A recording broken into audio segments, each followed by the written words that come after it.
Today, on You're Watching a Movie with Silas Lindenstein, I am interviewing writer, director, Xenia LeBlanc, and we're talking about her new short film, The Exposed. I've got another filmmaker who, coincidentally, is also married to my last guest. My last guest, I guess it depends on the order you're doing this, but Nicholas Acosta, they're both married and they're both filmmakers, and I ask about that, how that is. So listen to the answers there in case you are. Are you a couple of artists together pursuing the same thing? Does it work for you? I don't know. My first wife, she liked to dabble in the arts as well as me.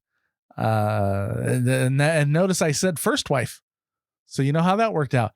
My current wife, wife number 2, my last wife, I will say, as well. She's not really into the performing arts. So it's been smooth. So we'll see.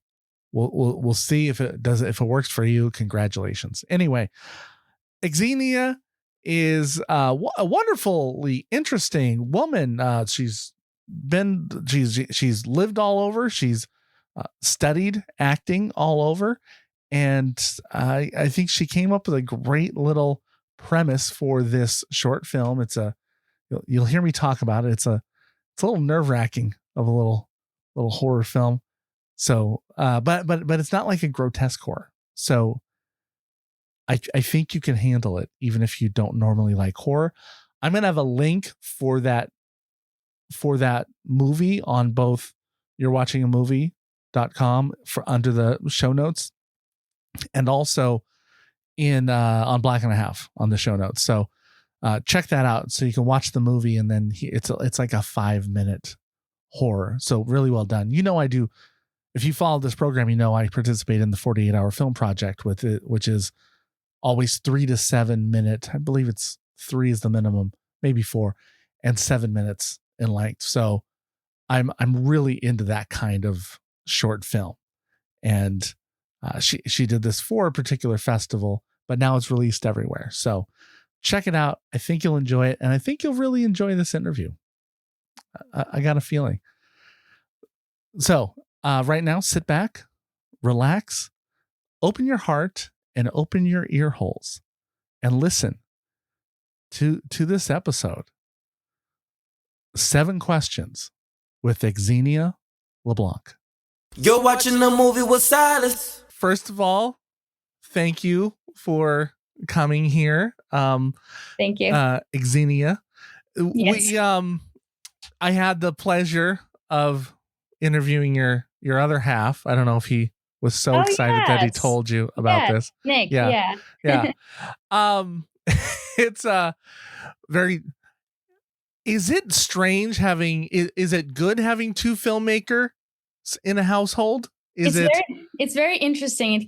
It's definitely really cool to have a partner that, does the same thing as you. Yeah. Because we understand each other, we help each other creatively. So I think it's really amazing that we're both in the same field. Mm-hmm. It can get a little bit competitive. That's what I was wondering.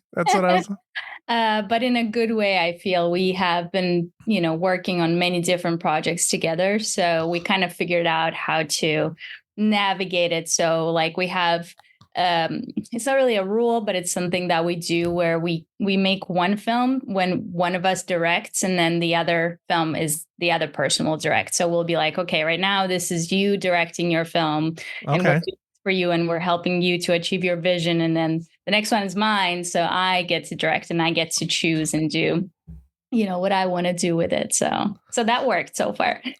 Now you were like I first discovered you as an actor. Mm-hmm. You were in the Pickup, that short film, The Pickup. Yeah. Right. Is he in The Exposed? Yes, he actually is. So he is a face that I can't see. Is he a face that I can't see? I don't want to spoil. Well, you can see a little bit of his contour. It's that video when Mike Tizzy is showing like that there have been break-ins in the area. Okay. We got this on our Blink camera, so he like he plays like the breaking guy. So he's wearing like, something dark and like, yeah, you kind of see his silhouette, but you can't see his face. Yeah. Well, He's also the voice that says, "What do we got?" at the end, to which the character responds. Okay. Yeah. Yeah. So, so he is a little bit, his spirit is in there. Okay. Did, now very different is the Exposed, is horror?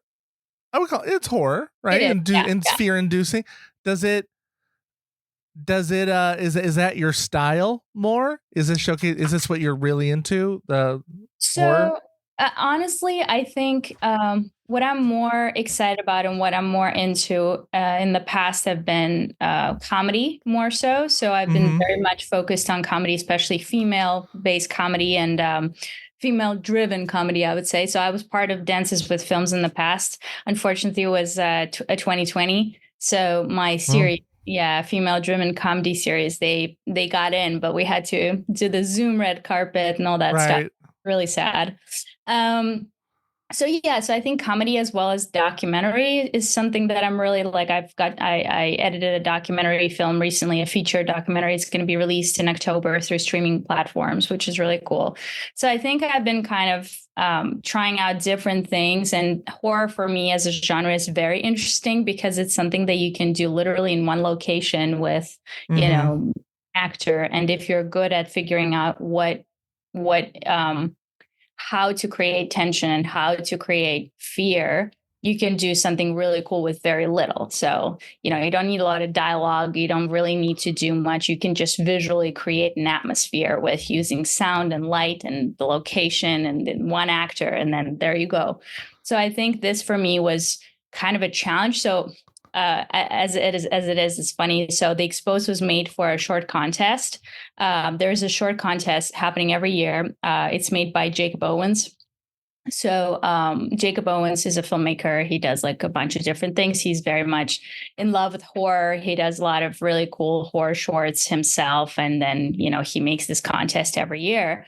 So this past year, this contest included making so you had to make, I'm so sorry. They're like building something downstairs. Of course, when I'm doing the interview, there's like a construction going on. So they basically said that the rules this year were you cannot use any CGI or visual effects, which is great because I'm not really into visual effects or CGI. So then you cannot use like anything beyond like a tripod and a handheld camera. So everything had to go back to basics. Okay. And then, so that was a cool challenge for me because I was excited to kind of see what we can create within such little time and like just this limited availability of things. So that made us very, very creative. And then you had to involve a mask in a creative way, which mask in the I don't want to reveal like the reveal at the end. And then you basically had to use a frame from a famous horror feature film, like a classic horror film. So I used one from Psycho. So it's the Psycho. So so that's why that was a frame, like just a copycat video, actual like frame. So we analyzed the frame from Psycho when he's in the shower, including the light and how he's holding it and everything. So we like created exactly the same frame when he comes in. So so that was a challenge for me. So that's why I made this horror film from the beginning, but also because I have an amazing actress and I wanted to work with her. And I was like, okay, let's make this happen. So how long did you have to write it? Like, was it like how long from writing to finishing? Honestly, I wrote it in like 3 days and then we just went back and forth on a couple of moments just to see how the tension works, how those moments hit, like, and everything. So but like the due date, what was the due date from when you found out about it to having to submit it? So for me, so I think it was a couple of weeks, maybe a month, but I had to go on a trip, so I had to film it literally as soon as I found out. Pretty much wrote it in the next couple of days. And then we shot it like the following week. And then I went on a trip because I went back to Europe. So in Europe, I went and edited it on my laptop. I was editing on the plane as I was doing it. So I don't recommend editing on the plane. Sounds tense. Yeah. Hopefully you weren't editing audio while there. That sounds. I actually record a couple line of my family. So my brother, he does sound design for video games. So he's really good at, like, he has a little station. So we recorded my mom. So there's like a little, muffled scream in there. So I recorded my mom because I needed something. I was like, Mom, do you want to be in the movie? She's like, yeah, I'm going to do it. So I mean, I gotta say, this was very. I'm surprised you're not like the big horror person, because I mean, I found the very beginning very frightening. The very good job of fear inducing. I felt like you tapped into this basic fear of being alone when, like, it reminded me of, like, I go and see, a movie like A Quiet Place, and then I come home and I'm like, oh, what? I'm jumping around, and that you grabbed right away into that horror element, that fear. No, I love horror. I think for me, I'm very much into like highbrow horror. So, like the Conjuring movies. Oh my God, they're like my favorite movies ever. So I think I am very much into horror, but it's not something that I'm like pursuing as a genre. I think it was something like, for me, if there's a good story, which this was the case, I'll develop it in whichever way. So for me, this was exciting just because the story was coming together. And I was like, oh my God, I really want to do this. And I want to try out something that would scare me. And somebody actually asked me at the film festival when we premiered at Dances with Films. They asked me, like, oh my God. They asked me, why did you, like, what made you think of this whole scenario? And I said, well, as a kid growing up in Russia, oh my gosh, I'm so sorry. I actually can't hear it. You can't hear it? No, it's not coming through. Yeah. Oh, maybe it's like, not like there's Zoom has a good filter, I've discovered. Okay. Like, yeah. Okay. So perfect. I have no idea. And it looks like you're being spooked by a ghost right now because we can't see it. Yeah. Wait, hold on. I need to talk right now. Yeah. Okay, great. Then it's perfect. So yeah, so as a kid, I used to watch this show. I don't know if you remember, it's like an American show. We got it in Russia when I was growing up, called 9/11 or whatever, 911, 9/11, yeah. Right? A realistic show. They show like these things where there's a call and they go. Yeah, Rescue 911. I remember that. Rescue 911. So yeah. Ours was just called, like, they just translated it as like call 911 or something like that. Yeah. So the thing that freaked me out the most, I was like maybe 7 years old, and I watched this episode about like a house fire, and they kind of talked about how that happened. And like the people, I think one person died and then they got it. And I freaked out because I thought, okay, there's all these things out there that, could scare me. Ghosts, or there's like, I don't know, things that I could imagine, like different forces or evil forces. But the scariest thing is something that is real. And this is real. Like the fire that actually killed someone in the house was real. So I thought about that and I thought, like, oh my God, what scares me? And that scares me more than, say, ghosts or supernatural elements. So I thought, like, this is what I want to incorporate and explore in this film. Well, it's very relatable, right? Like, I mean, it's something that you literally feel like that could happen to me. This little accident. I stay at home. I work from home. I stay at home. I'm by myself most of the day. The other day, I realized when I was doing an audition, because I do a little acting.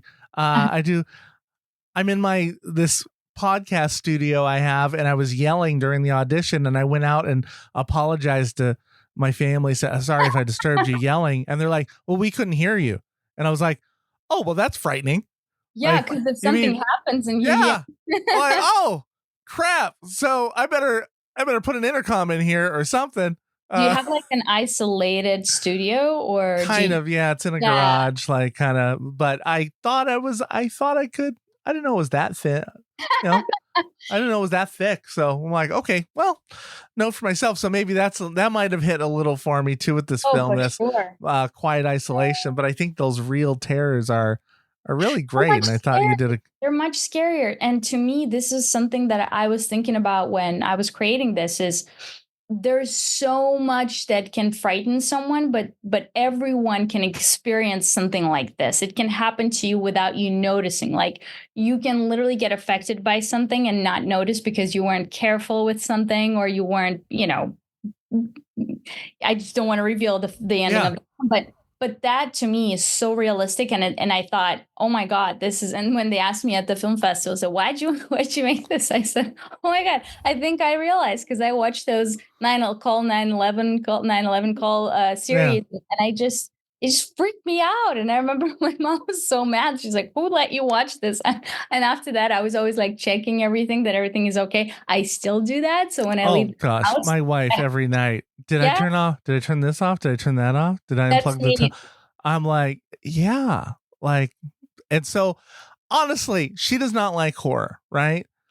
But I would show her a ghost film before I would show her this, because this will just impound her fears of this is why, see, and it's real, and I can't go, well, it's not real, like a ghost, right? I go like, oh, she will freak out at this film.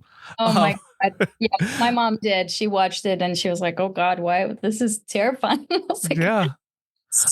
Also, I love that this was the requirements you said that were in there, that you had to do yes. certain things, because I'm involved every year and twice a year in this the 48-hour film projects with a group. Nice. And so I'm in love with the idea of putting requirements on films and having to get creative. I always believed when I was a theater director, there was a guy who wrote a book named William Ball, who said, well, necessity is the mother of invention. Restrictions are the mother of creativity. I agree with that wholeheartedly. Yeah. So, I think I need some of my best work, following some rules, or if you give me like specifics, writing a scene. I remember when I studied at New York Film Academy, we were like writing scenes at the screenwriting course, and they would say to us, it needs to end with this, and it also needs to involve this line. And I was like, oh my God, this is so cool, because I know exactly where I'm going to go with this, or what kind of ideas I have with this. And it's also, it kind of forces you to be more creative. So I'm totally with you on that. Where you just said you studied, I noticed something. You graduated from Queen Mary University of London. Yes.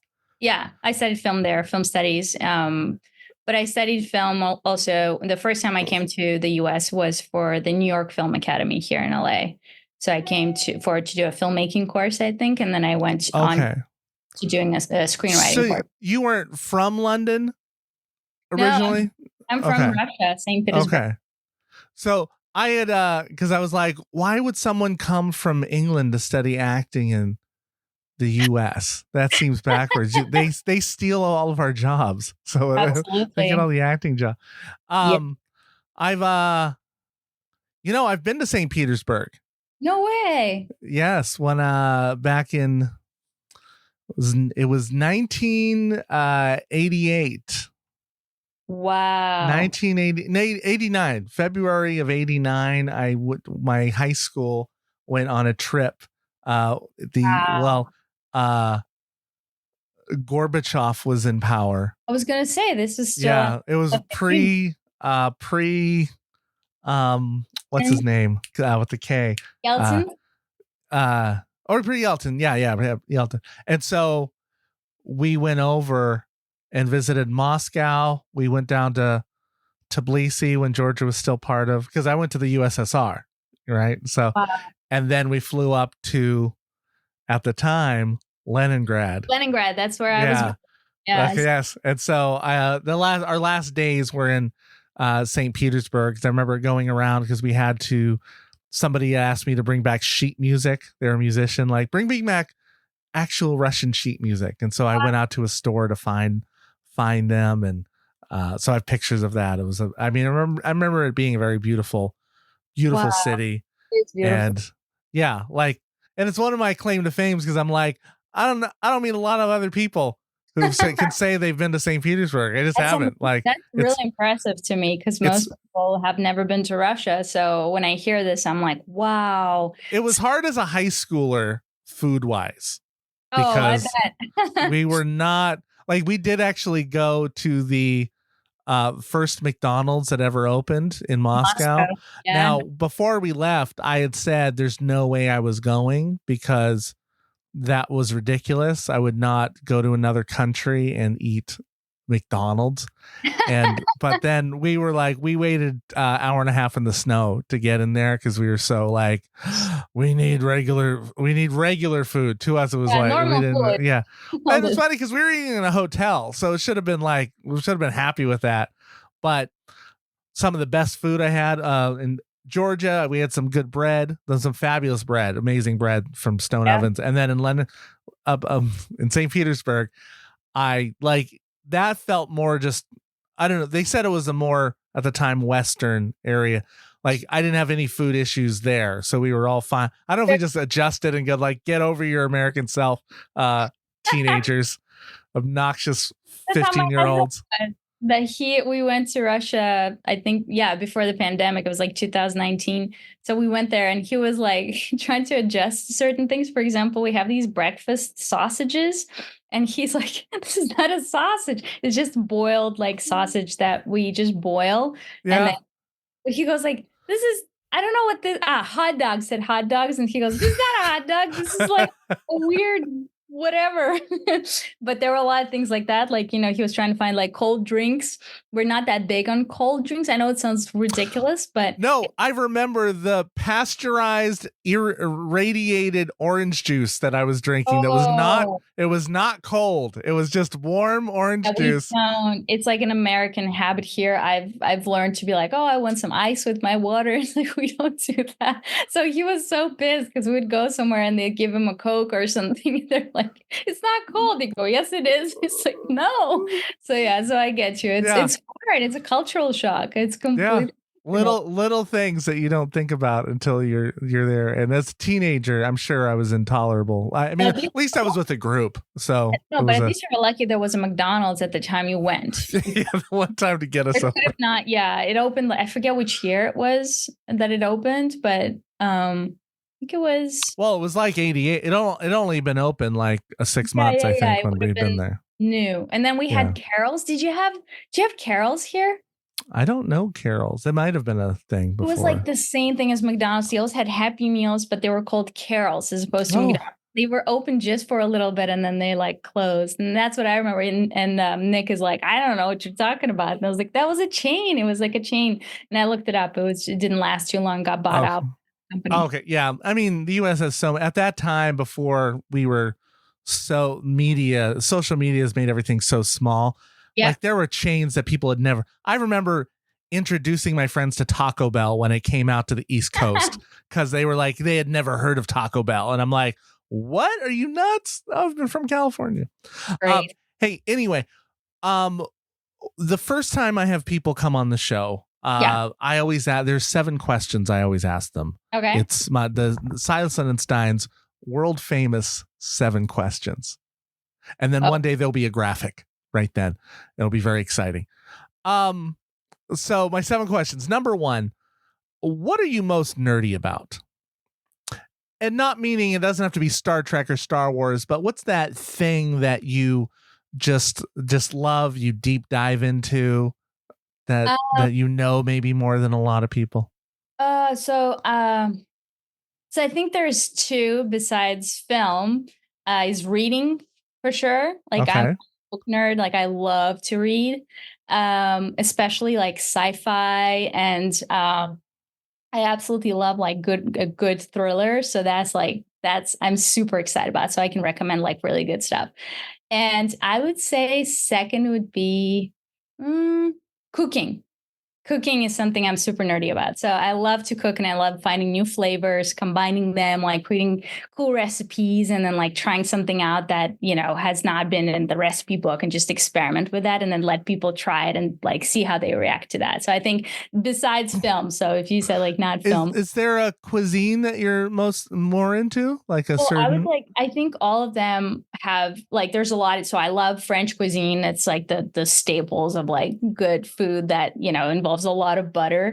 But I absolutely love Italian food, Asian food. Like I love fusion as well. So if you can like combine a bunch of different recipes from different cuisines, that's something that I'm super, super passionate about. I love that stuff. I got into food more during the pandemic. I've always liked food, but it gave a chance to take time and learn, when we're isolated. And like I like last night we did a simple thing where my wife has become allergic to regular dairy, so we've just been doing goat cheese, you know. Okay. So we found that we have this boxed mac and cheese that's a goat cheese, right? And I'm like always like, but last night we mixed two different kinds, so it was like a mix of cheese, and then I looked up and found that prosciutto was the Yeah. best meat to go with goat cheese. Oh, really? So yeah, so I'm like, well, let me try it. So we fried it up and crumpled it up and threw it in there, and this was the best goat cheese mac and cheese we've ever had. Whoa. And then a side of strawberries, because strawberries was the recommended fruit to go with Absolutely. goat cheese. So I have an issue with goat's cheese because so it's like a long story, but in short, when I was a kid growing up in Russia, I used to play with a goat. It was a goat that belonged to our neighbors, and it was like my best friend. I was so happy. And then one day I came to pick up my friend from her house because she wasn't coming out, and I entered Russian houses. They have this little area that's in front of the house where you leave your shoes. It's kind of like a step up kind of thing. yeah. So her grandmother was slaughtering the Oh no. goat because they're farmers. They were, this goat, it was its time. And the smell of that, and also I saw the buckets with like, the insides and everything. So after that, I can't eat goat's cheese. And it's like on a psychological level because that was my food. But then but goat cheese doesn't kill the goat. The goat's still I know, but it's alive. It was the smell, though. It was like something psychologically recorded. And it's funny because I would eat and try different stuff, and Nick's making fun of me because I'll eat like there was an ice cream in New York and they made it out of goat's cheese, and I was eating it fine. And then my friend goes, she's like, "Do you know this is goat's cheese?" And of course, automatically, oh, you'd lost it. Like, yes. But no, it's really good and like amazing. And the pairing, I've tried this pairing before. I would still like take the effort to try it and at least like, go for it because I don't want to miss out on the flavor. But yeah, when you goat's cheese, I was like, oh God.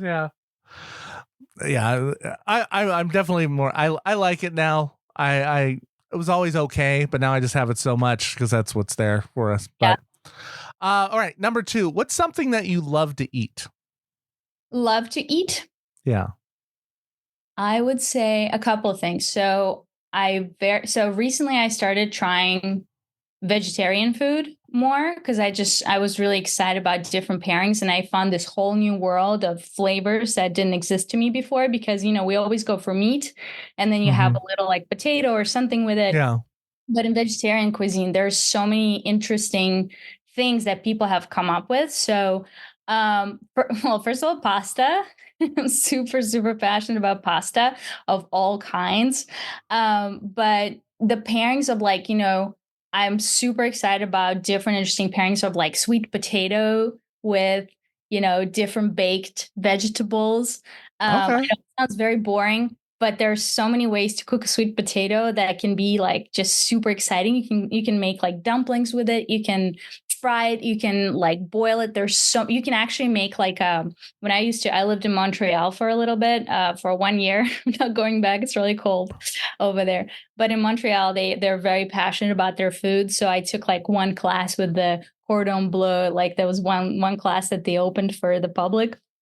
And I took it and they made like mashed potatoes with sweet potato. And that was my first time trying it. And I was like, oh my God, the sweet potato is like this new flavor. So I think I'm like a sweet potato nerd. Because after that, I was like, oh my God, it's such a completely different flavor, but it's so tasty and like unique as opposed to just regular mashed potatoes.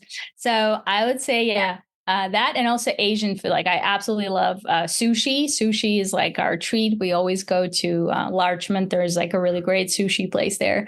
So yeah, sushi and pasta. I remember Nick saying that. Oh, he sushi. did, yeah. That's our place. Like the other day, we're like, I haven't been there in a while. I was like, yeah, let's go get some sushi. So yeah, fish. I'm gonna try sweet potato dumplings now that you said that because we're also big sweet potatoers here. So I'm like, I've never heard of that, and I'm like, okay, I'm gonna look that up tonight. I can try. I'm trying that this week. Okay, absolutely, that's really cool. All right, number 3. What's something you love to drink? Kombucha. I love kombucha.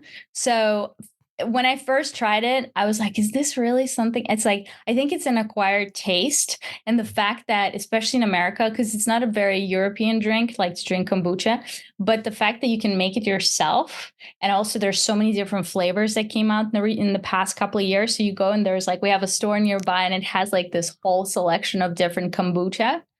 So that Yeah, is. I'm from Seattle. We have more kombucha than we have homeless. Like Oh, it's, really? so, I mean, it's so much. It's horrible. Oh, I've only had it once, and I'm like, yeah, it's an acquired taste for sure. It's like, something that, over time just gets better and better. And like Nick hates it. I tried to make him like try something, and every time a different flavor, he's like, I don't know how you can drink it, but it's something that just always refreshes me. And it's just, there's so many different things you can do with it, and it's good for you. So for me, it's like, oh gosh, it has all these 3 things in it that I'm super excited about. Mm-hmm. So that, as well as wine. I'm a wine nerd. So that's another thing, because I'm European, but it's something that my family has always been drinking at dinner. And like, there's so many different flavors. And I love that California has so much access to all these vineyard places. So that's something that I'm super excited about as well. So does Washington. If you ever out this way, I can take you to some wine. Yeah, I'll take you to some wineries. You come up here and shoot a movie. That'd be great. I'll audition. Number 4. What kind of music do you love? I love electronic music. I love jazz.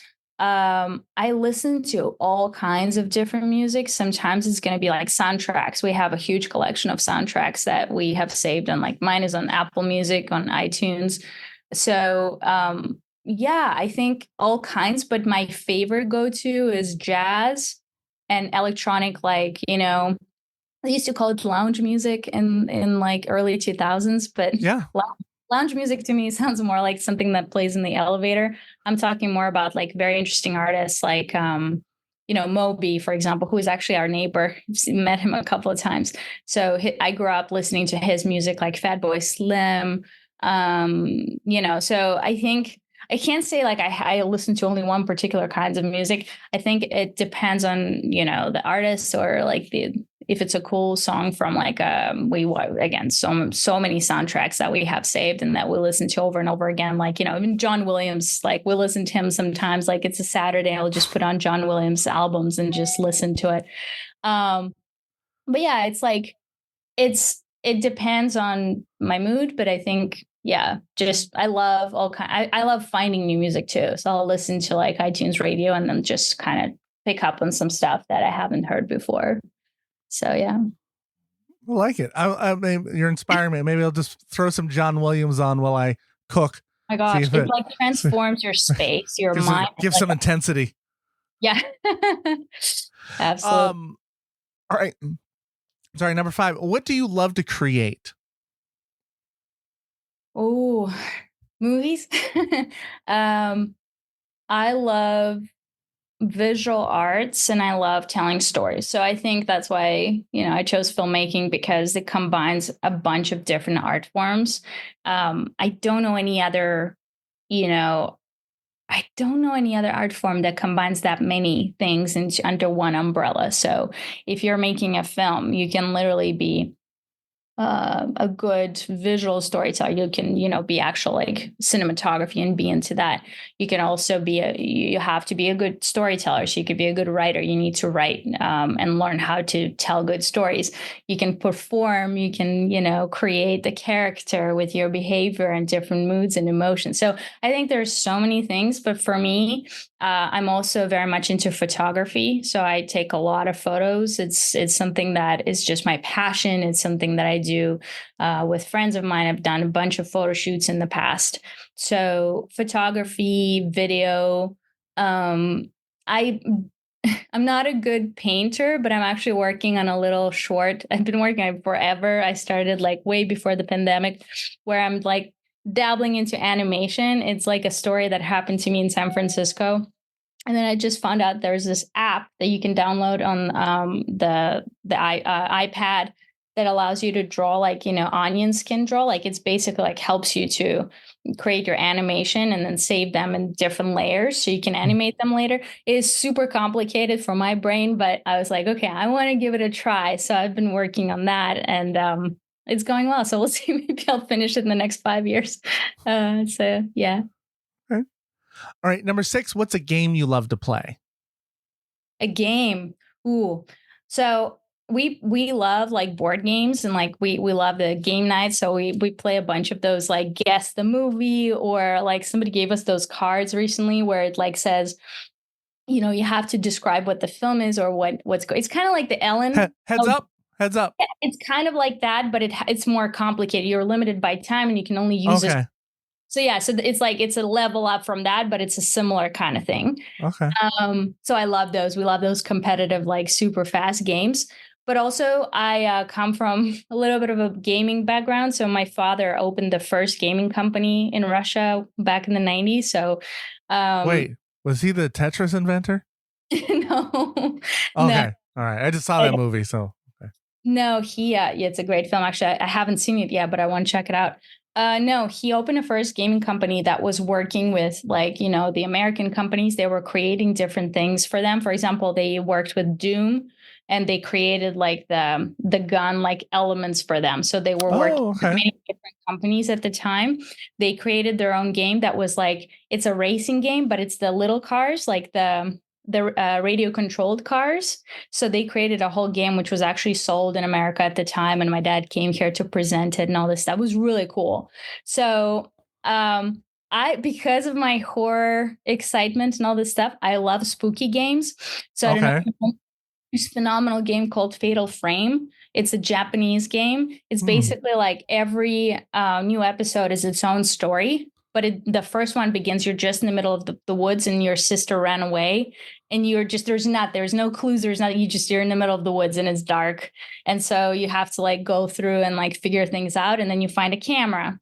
And so now you figure out that you're in a haunted village and your sister has been, possessed by these ghosts. So your only weapon against them is your camera with a flash. So it's called Fatal Frame. So depending on how you frame it, like the more flash will hit them and like kill them. Okay. So that is I think they actually made a movie based on that game. I'm not sure, but it's just visually stunning. So I love like video games that are visually stunning and have like a good story. So in that, yeah, it's really exciting. Have you tried playing a horror game in VR? No, but I really want to, but I'm kind of scared. I have I tried Resident Evil. They had the VR mode, and I made it 10 minutes, and I was so scared of this thing. I was freaked out. I couldn't go back to it. I was so scared. So so you're just like you. So like you play they have the game. It's the regular mode, but you hit VR, and then it throws you into the VR mode. So you're just doing the game from first person, like the thing, but you can look, you're in it, you're looking around, you have the controller, but you're open every time you open the door or something. I mean, you're just close to everything. It was the scariest thing I'd ever done. Well, maybe it was 20 minutes. I couldn't handle it. I did it. I couldn't go do it again. I was like, no, I didn't even play the game on regular. I was too freaked out by it. So I'm like, oh, I'll play Star Wars, whatever. Okay. Listen, that game that I was telling you about, remember those like places, they still do it. I think the PlayStation controller, it just shakes, when things are coming. Yeah. Yeah. That was enough. Like if you're talking about the VR and like playing that game in VR, and so it still shakes. The PlayStation still shakes, and you're holding it, and you're around everything. So yeah, it was just too much. Oh my gosh, driving me crazy. But see, that's cool. But try it. You might like it. Yeah. Okay. Last question. In 100 years, when someone reads your biography, what do you want to be remembered for?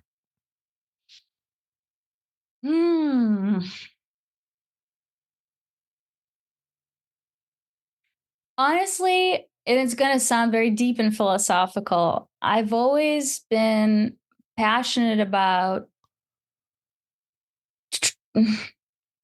trying to help people or introducing people to a new perspective, to something they have not thought of before or considered or looked at. Like, I would want to leave behind stories, be it through film or even writing stories that change people's perspective. And I'm not talking about just politics or, the way of their life. I'm saying things that leave a mark and in minds of people that things can be different. And there's so many, we're so used to living in the same pattern every single day, depending on where we are culturally or where we live in the city or the surrounding of our friends. And even if we travel, we still have like those, paths that we're kind of used to. I want to be remembered as an artist who introduce different perspectives and not just something that you can, you've watched this, like, oh cool, they live this way in I don't know, in Iceland. Or here's like a story about someone's life that he went through that, but actually leave behind something that people can just be like, oh, she tried to show different perspectives and get people outside of their box, outside of their set mindset. I don't know if that makes sense, but no, it does. No, absolutely. At a deeper level, that's what I really want to do, because me, myself, being a person who comes from a different culture coming here, I kind of already do that. There's a lot of things that I do that people are like, what are you doing? And I say, this is how we live over there. This is how we communicate over there. This is, and we're not going to go into politics and all this stuff, but that's another big aspect of it, because a lot of people don't know what's going on over there. They only assume based on films that, especially in the 90s, a lot of American films introduced Russians as these evil guys, What? Did we do that?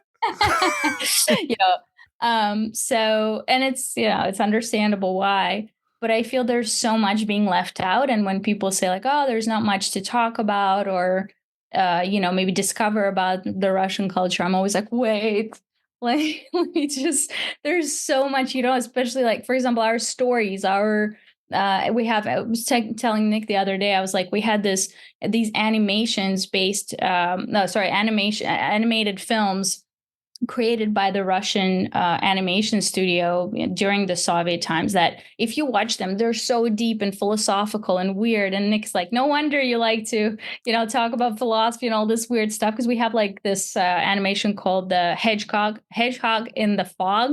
It's the weirdest, creepiest thing ever, but everyone in Russia has watched it who grew up, like, even today, like they still show it to their kids, because it is so full of like, it's like kind of like the the Little Prince. Do you know the little? La Petite Prince. Yeah, the Petite Prince. Yes. So it's like, it's a fairy tale. It's a story, but it has so much wisdom in it. So we have similar stories that have never been talked about or shown or experienced. So I think, just introducing something that makes people feel like, oh, there's a lot that I don't know, and maybe this is also okay, and this is also interesting. Would be something that I want to be remembered for. That's great. I love that. Xenia LeBlanc. Yes. The short film, The Exposed. Where can we catch this next? So it's going to be available on YouTube starting tonight, actually. Oh, all right. So now I'll put a link in the description for it. Yeah, okay. Absolutely. So we had a great festival run. It was people, oh my gosh, people freaked out so much. It was like screened at the midnight series. People watched it, and there was some really cool, it's like for a filmmaker or storyteller to hear these reactions. There's somebody who literally screamed, and I was like, okay, this is great. So I'm excited for people to be able to watch it as well at home, and don't watch it at night. It gets a little scary. Yeah. Agreed. Watch during the day. Yes.